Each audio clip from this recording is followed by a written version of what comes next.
আজিৰ পৰা তিনিদিনীয়া কাৰ্যসূচীৰে ডিব্ৰুগড়ত অনুষ্ঠিত হৈছে ডিব্ৰুগড় নাৰ্ছিং অধ্যয়নৰ দ্বিবাৰ্ষিক সন্মিলন। ডিব্ৰুগড় HM ৰিজৰ্টত অনুষ্ঠিত উদ্বোধনী অনুষ্ঠানত অংশগ্ৰহণ কৰে প্ৰতিদিন টাইমৰ মুখ্য সম্পাদক নিতুমণি শইকীয়াই।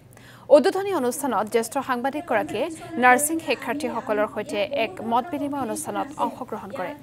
ঐক্যবোধক প্ৰসাৰিত কৰা আৰু নাৰ্ছসকলৰ পেছাদাৰী শৈক্ষিক অৰ্থনৈতিক আৰু সাধাৰণ কল্যাণক আগুৱাই নিয়াৰ লক্ষ্যৰে শিক্ষা আৰু অনুশীলনৰ মানদণ্ডৰ ওপৰত গুৰুত্ব আৰোপ কৰিবলৈ তেখেতে সকলোৰে প্ৰতি আহ্বান জনায়। সন্মিলনত অসমৰ ভিন্ন প্ৰান্তত শিক্ষা গ্ৰহণ কৰি থকা প্ৰায় হাজাৰৰো অধিক পঞ্জীয়নভুক্ত পেছাদাৰী নাৰ্ছিং প্ৰতিনিধি উপস্থিত থাকে।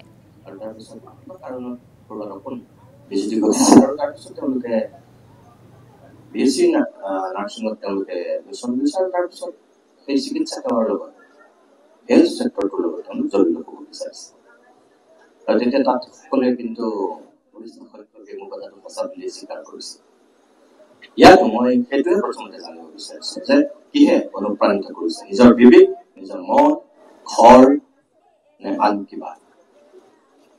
প্ৰথম মই সেইটো জানিব বিচাৰিছো। তুমি কোৱা।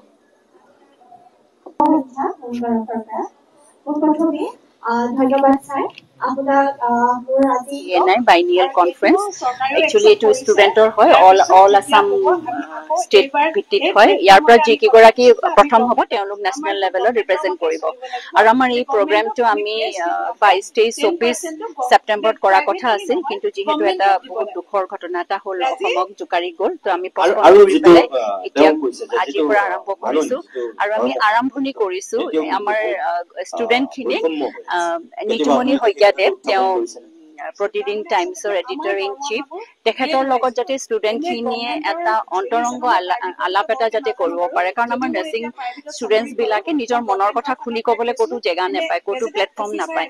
গতিকে আজি তেওঁলোকক এটা সুযোগ এটা আমি দিবলৈ চেষ্টা কৰিছো। আৰম্ভণিতে কনফাৰেন্সটো আৰম্ভণিতে এটা সুযোগ দিব চেষ্টা কৰিছো যাতে তেওঁলোকে মন খুলি কথা পাতে, এটা বাৰ্তালাপ